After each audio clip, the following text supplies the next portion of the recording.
The commotion among the prairie provinces is still continuing, folks, of whether or not Alberta will succeed out of Canada or will they continue to resign. It's the ultimate decision. And it has gotten actually mainstream attention now because of how much growing support there is among Albertans, among disgruntled people within the prairie provinces. Rightfully so, after we have discovered why exactly they are moving closer and closer to the idea of succeeding out of Canada. So here's what the Globe and Mail states: hundreds rally at Alberta legislator to support separation from Canada. Catherine Speck said she used to be a Canadian nationalist, traveled the world with a maple leaf on her backpack, and once lived in Quebec so she could become fluently bilingual. But on Saturday, she was among hundreds of people who rallied at the Alberta legislature to support separation from Canada, with many in the crowd waving Alberta flags and even few displaying the U.S. stars and stripes. I thought it was beautiful, fantastic country, but now I'm so disappointed. I'm literally crushed that we'll never be represented in this country, and there's never a chance of changing the government, Speck said.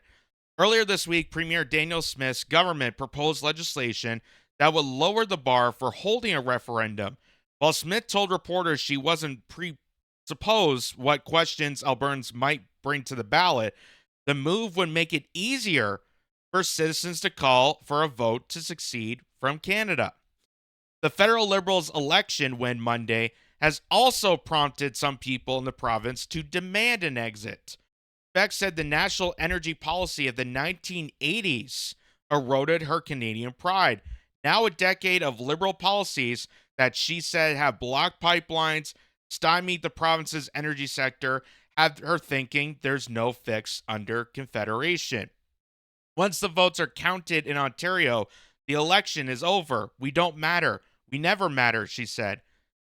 And what was so shocking, and still to this day, I am puzzled, I am frustrated, I am even shocked as someone from Ontario, is we covered election night, we saw the votes coming in, and with only 15% of the country, mostly in the Atlantic provinces, they haven't even reached Ontario yet.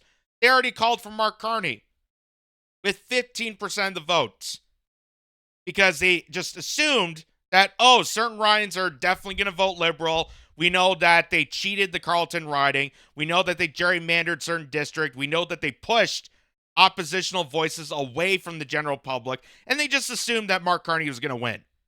That was what CTV was saying. That was what CBC was saying. Global News, City News, all the mainstream outlets. All the mainstream outlets immediately assumed that Mark Carney was going to win the election with only 15% of the votes. So I understand Alberta's frustration. As someone from Ontario, I understand the frustration because 90% of our districts voted Conservative. You look at the province, it's a big blue wave, except for tiny little red segments in the condo class area of Toronto and Ottawa. That's it. That's pretty much it. The rest of it came blue. And they had just announced it with only 15% of the vote that Mark Carney won the government. Then they were just deciding, oh, is he going to get a majority or a minority? Let's figure out. Which, by the way, they're still amazingly trying to count more votes at this time. Ridiculous. Hannah Hesse, a 17-year-old who attended Saturday's rally, said she might have felt differently about separation. The Conservatives have won. If Pierre Poilievre was in, I'd feel I'd have a lot more hope than a third or fourth Liberal term, which is going to ruin our country, Henze says. Leo Jensen, meanwhile, said Canadians are worried about losing auto manufacturing jobs due to the U.S. President Donald Trump's tariffs, but they don't seem concerned about protecting jobs in Alberta's oil and gas sector. And as I stated before, Canada would be stupid. The politicians in Ottawa and all the other provinces would be absolutely stupid to let Alberta fall off of Canada. They'd be stupid not to come to the table, compromise with Daniel Smith, and negotiate. to keep Alberta part of Canada. Just like it'd be stupid to lose Saskatchewan. It'd be stupid to lose BC because all these provinces serve a direct purpose to our GDP, to our economic growth, to our prosperity. And if you're going to get that away, then there's no point of Canada. There's no point of this country. That's the fact. There's no point of this country if you don't have certain provinces being part of this confederation that serve a need and purpose for our economic growth, for national economic growth. And none of the politicians seem to care about that. Just like none of the politicians cared about the fentanyl crisis. None of the politicians care about border security. It's amazing. Not a single one barely mentioned about hardly domestic policies. You saw a little bit of it during the debates. You saw a little bit of action, but all the campaign was focused directly on the trade war and Donald Trump. Why? To scare the bejesus out of Canadians to vote for this heinous fourth term. You got duped. You got scared into voting for Mark Carney, and now you are a chump because Mark Carney is not going to change the country for the better. Mark Carney is installed purposely to go after Canadians and our national interest. But yet Donald Trump was going to take away our sovereignty. Donald Trump was going to turn us into a 51st state. Well, you're driving Alberta, Saskatchewan, and BC possibly out of the country. How do you think that's helping our sovereignty? How do you think that's helping? I don't see how a province like Quebec takes all of our dirty money, but they won't let a dirty pipeline go through Quebec to aid an oil refinery in New Brunswick, Jensen said. That's what the Bloc Québécois was proposing. That's all Yves Blanchette when he goes on and says oil and natural gas are no longer a thing. No longer a thing. Really? Really? So why are Canadians subsidizing our tax dollars to buy foreign oil to be shipped on cargo boats across the Atlantic from Saudi Arabia, from the Middle Eastern countries, from Latin American countries? Why are we shipping foreign oil to our country when all we could do is build a pipeline from west to east and east to west that would bring Canadian energy to our homes and be more efficient? It'd be more efficient, it would cost less, and it'd be better for the environment. Which I know people say, well, what about the pipelines? What if they leak and blah, blah, blah? I understand that, but think in consideration. If a pipeline leaks, you're able to fix that.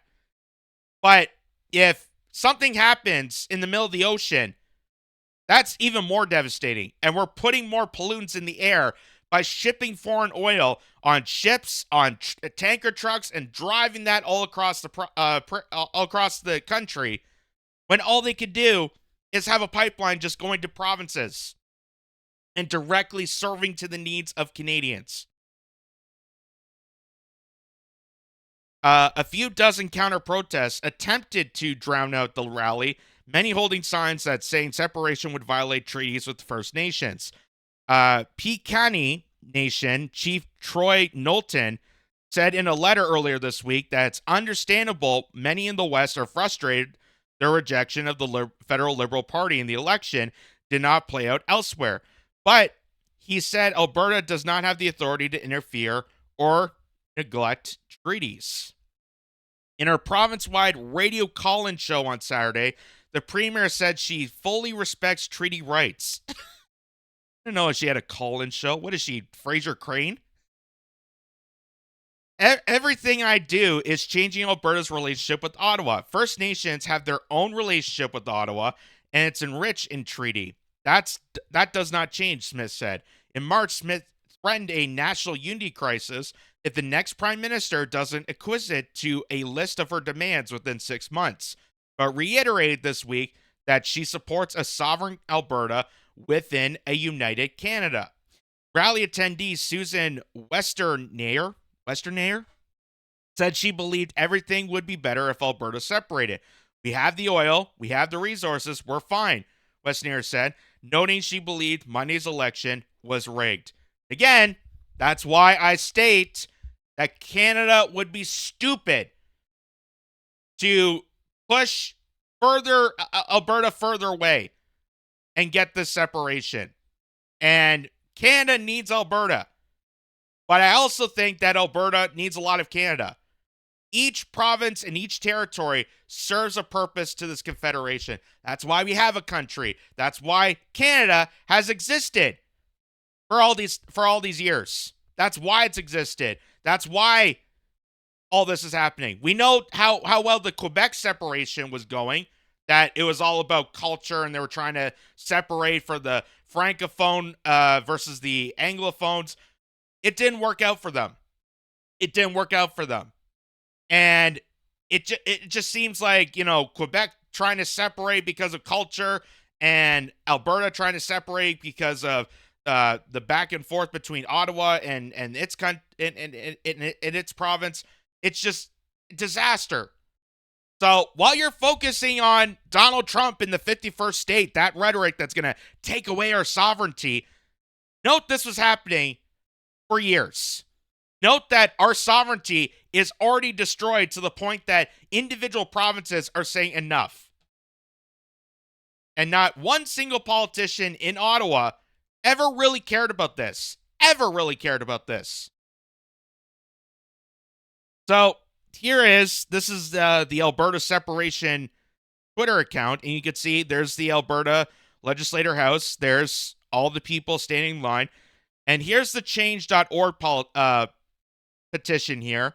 And the reason I showed this is because last time we covered it, it was around, I think, 160,000. It's now over 200,000 and still continues to grow. So a lot of people in this province, and understandably so, are upset. They're upset with how the nation is going. They're upset about the neglect, the just abuse that they're getting from Ottawa, the non-understanding of Canadians' interests, not just Alberta, but just the rest of all the provinces. That's why people of Ontario, people of Manitoba, people of Saskatchewan, people of BC, a lot of people are actually kind of supportive of this, because what's happening in Ottawa is a complete disaster.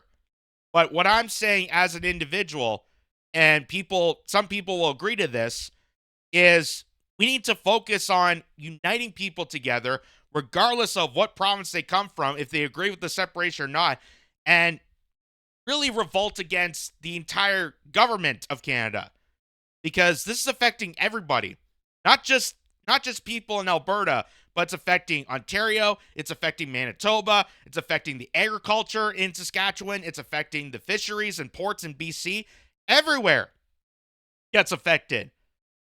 Like I said, all these provinces align perfectly because they serve a purpose to this country.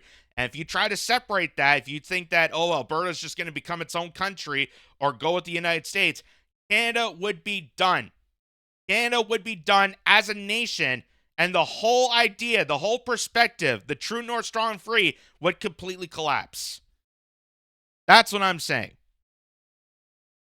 So here's a bit of coverage. This is from CTV News over the weekend, interviewing people at the rally protest on Saturday. Listen to this. The sound reverberated off the stone walls of the Alberta Legislature building. Hundreds supporting the separatist movement gathered in Edmonton, denouncing federal policies. We have been dominated by Eastern politicians and Eastern politics. Our resources have been landlocked. And pushing Alberta's autonomy. If I have a vote, resounding yes. An Angus Reid poll conducted before the election found 30% of Albertans would vote to separate from Canada if the Liberals were re-elected. This week, Premier Danielle Smith introduced legislation making it easier for voters to force a referendum. A group is mobilizing the public to register their intent to vote yes on that referendum. I believe we've reached about 100,000. With the rally happening in front of the legislature, Indigenous groups are also here expressing their discontent with talks of separatism. You have to cause disruption, eruption, and distortion. First Nations. So that's just a bit of coverage there. Understandably, I get it. And many Canadians feel this distrust, this just betrayal of our federal government. And I think it's more productive in just my purview, instead of just saying, oh, we're just going to separate and figure out from there. I think it'd be even stronger if we unite people across all the provinces that feel the same way, that feel betrayed, feel like there's just an absolute disconnect between the federal government and Canadians, how they're just completely neglecting the interests of our nation, which is a threat to our sovereignty. A larger threat than Donald Trump. A larger threat. And considering the guy that got elected as prime minister, who's a central banker from the WF, that is a threat to sovereignty. That is right there a threat to sovereignty, that this guy who hasn't appeared in over 10 years in this country just magically came like a magical fairy. Oh, it's a crisis right now, so I came at the nick of time. Cheated his way to become the Liberal leader. Got Justin Trudeau out, replaced him, and now we have him as prime minister with rigged ridings. So it was a setup from the get-go. So what I'm saying is that Alberta, Saskatchewan, BC, Ontario, Manitoba, and even the eastern provinces, all you need to unite together, communicate to each other, unite together, and go after the oppressor, the true oppressor that's causing this destruction. Because without each other, this nation, this idea of Canada, the entire federation, our founding fathers and mothers and the people that, the men and women that have been fighting for this country, is all gone. And do people really want that to happen? Do people really want that to happen? I understand it's a quick fix for Alberta just to succeed out of Canada and let the rest of the provinces suffer. But is that really the quick fix? Is that really going to fix things in the long run? Or is it just going to be adding more fuel to this fire, and it's not going to be any good with or without? So here, Table Salt pointed this out, and I thought this was kind of interesting to add into this. So how is this fair for anyone? He's saying, how is the election and the ridings fair to people in Canada? A vote in Ontario and Alberta is 3 times less than a vote in Prince Edward Island. Did you know that? I didn't even know that. So people casting their ballots in Ontario and Alberta, which primarily voted Conservative, was 3 times less than the people of PEI that voted Liberal. Isn't that kind of strange? Even though PEI, it's a smaller island, smaller population, there's more people in Ontario, there's more people in Alberta than that island combined just in the major cities within Ontario and Alberta. Isn't that kind of interesting? So he has this little chart here, and I guess they try to divide it up by population per seat equals the provincial population divided by the number of seats. So the number of ridings in whatever province, divide that with the population, is how much population is per seat. And you can see Ontario with about 117,000, Quebec at 108,000, British Columbia at 116,000, Alberta 115.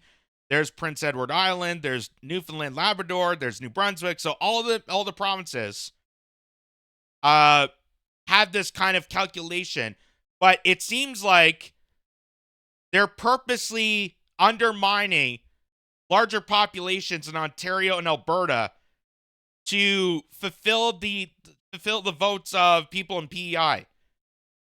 That's just kind of weird to me.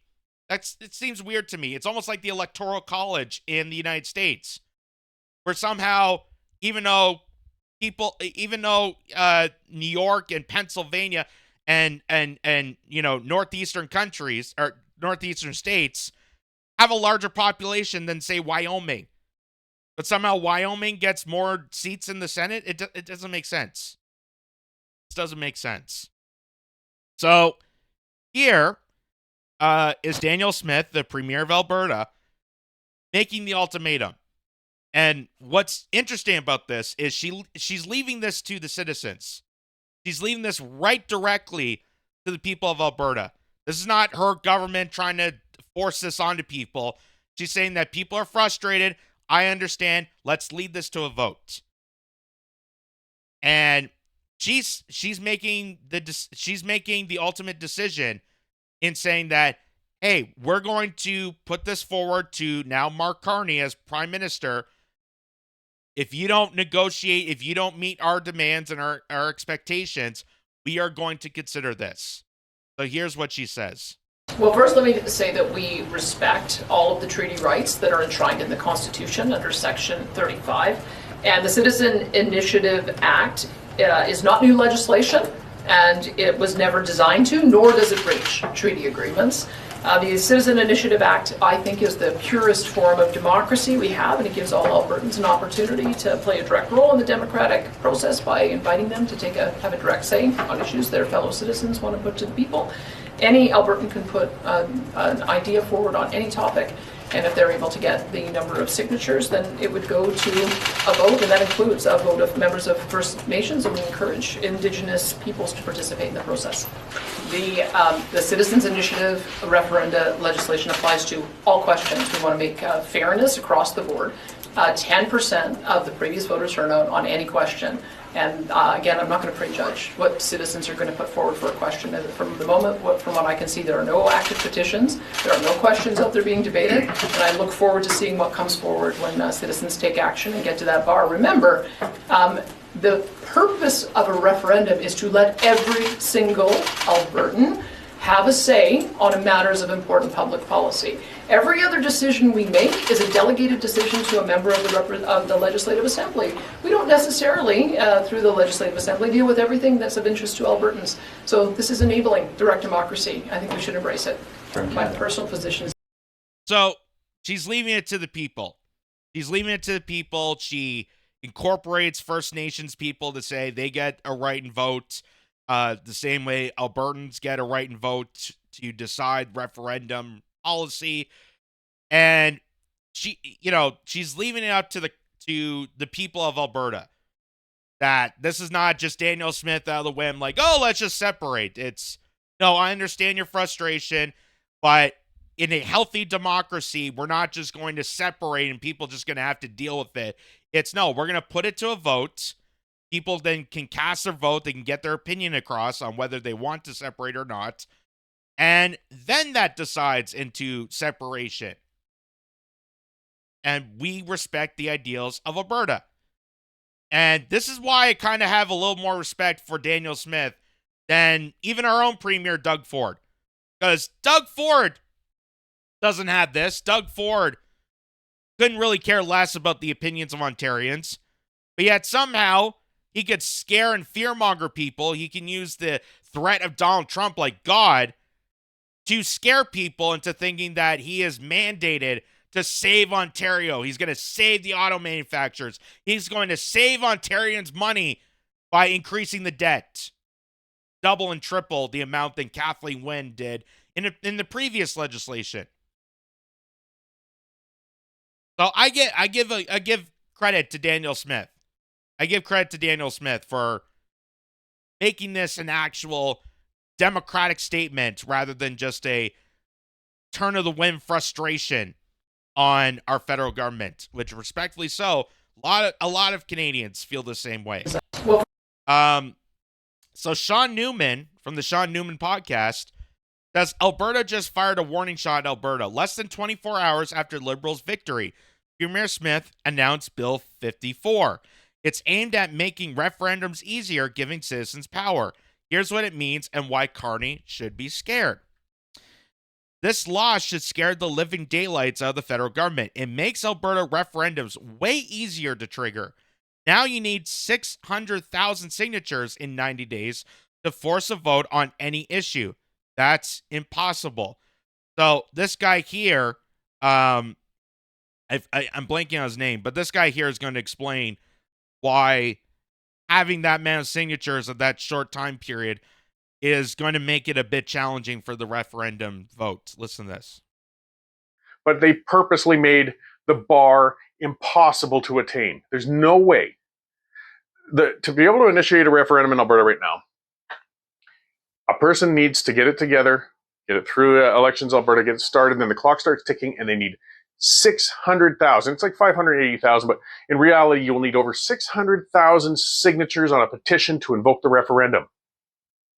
Now, if somebody looks at polling and says, well, geez, polling shows that there's that many people out there. Okay, well, go find them. You got 90 days to find that many people and have them sign an official petition. We're not talking about online petitions. We're not talking about something you just printed off. It has to be a particular official petition. That person has to sign with their home address and their phone number to make it valid.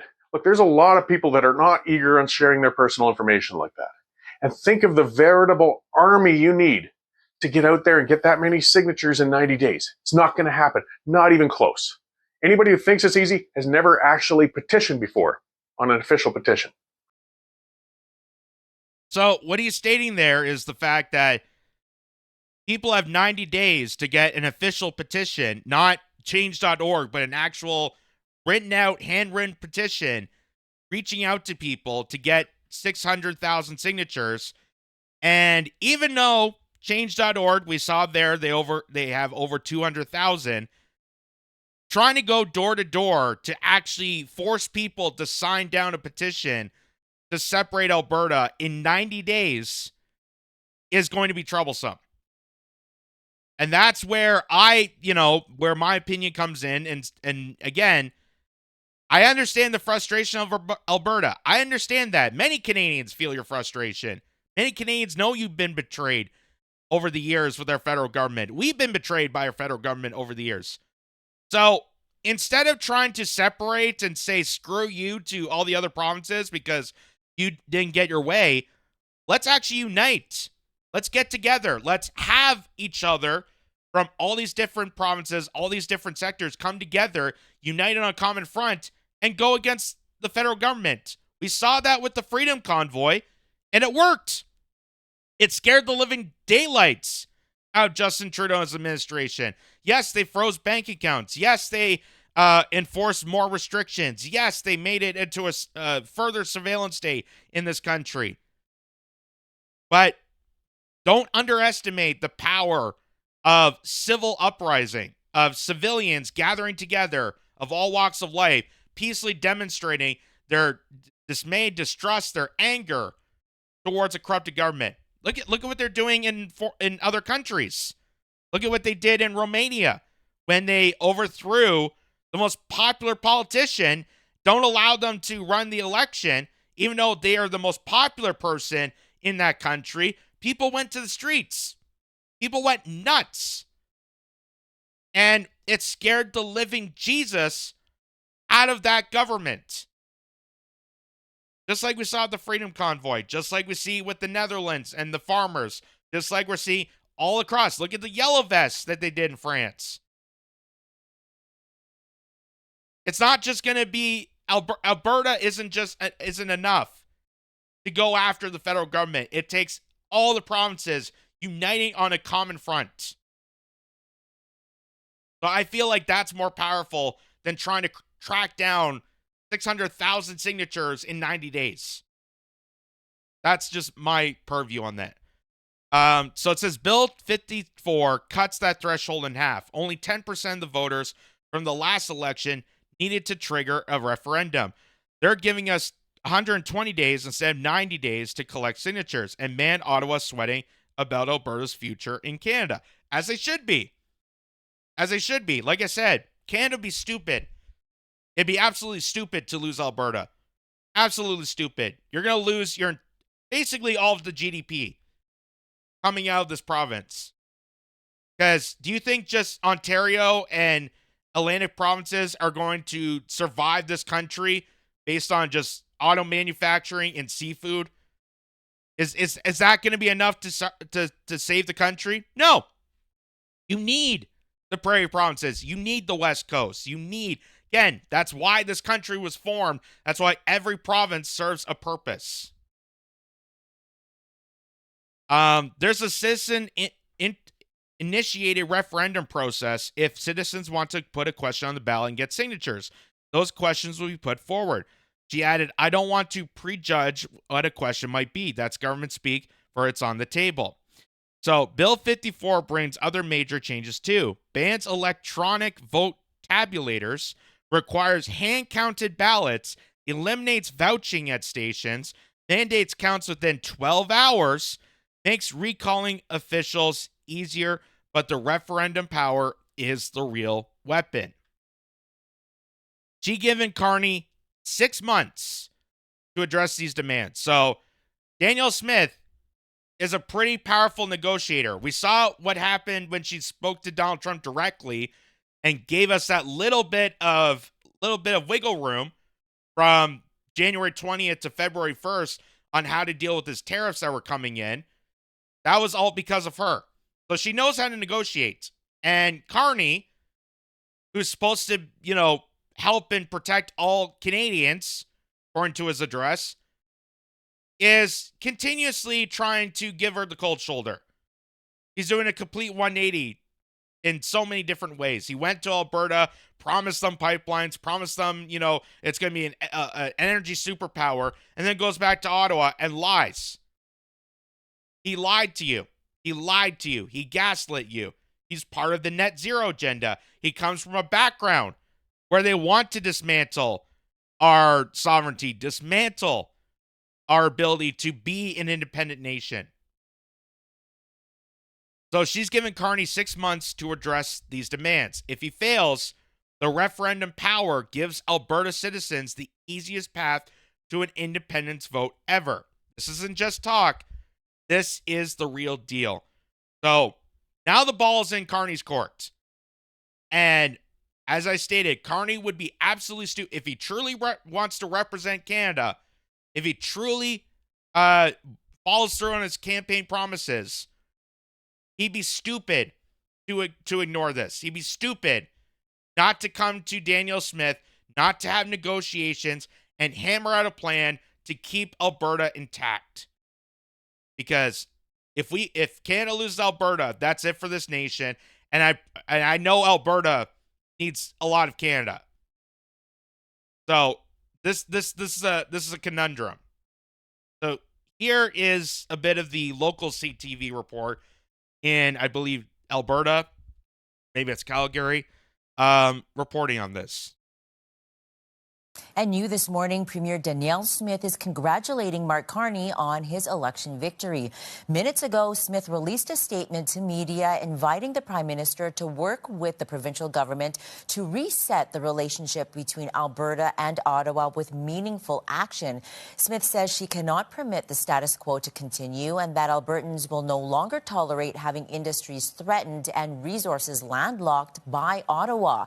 Smith also thanked Pierre Poilievre, saying he advocated for Alberta's interests over the last decade. The provincial government will hold a special caucus meeting on Friday. Smith says she will have more to say after that meeting. So like I said, the ball is in Carney's court. And I know right now he's busy talking to Donald Trump after the campaign slush that he gaslit people, again, scaring people to think that, the American-Canadian relationship is over. We got to just move on. We got to be totally independent. Canada first, elbows up. All those lies to scare you to the polls, to vote this guy in. Now he's going to America to hammer out a decision, hammer out that trade deal. And as I stated, Carney really needs to take this seriously. I hope that he's sweating. I hope he's paying attention to this and needs to call up Danielle Smith and hammer out something right now. Because over the years, as you saw in the article, this has been going on since 1980. And that was about right around the time when Canada started to lose a lot of its, independence. Not, losing its independence and forming more of a corrupted coalition with the WEF and other players that agitated to our sovereignty, to our democracy, which is why we're in this mess. And as I stated, I understand the frustration. I understand people thinking that, oh, separation is just going to fix this. But let it be known that we feel your pain. I feel your pain as someone from Ontario. I feel your pain struggle. And I think the better option to have a greater outcome is, instead of talking of separation and making this quick fix to either succeed to the United States or form your own country, we need to come together as Canadians, the same way we did with the Freedom Convoy, and fight the good fight, come on common grounds, unite together, all walks of life, all different provinces, and fight the oppressors. We need a total citizen uprising against this government. Because no matter if it was Mark Carney or Pierre Poilievre or Jagmeet Singh, no matter who the case may be, the parliamentary system and politicians in this country are absolutely corrupted. And we need a full force to remind them that they need to respond to the constituents that voted them in, aka us. And if they don't respond to that, then they don't deserve to be politicians. They don't deserve to be in the positions of power that they forefront against Canadians.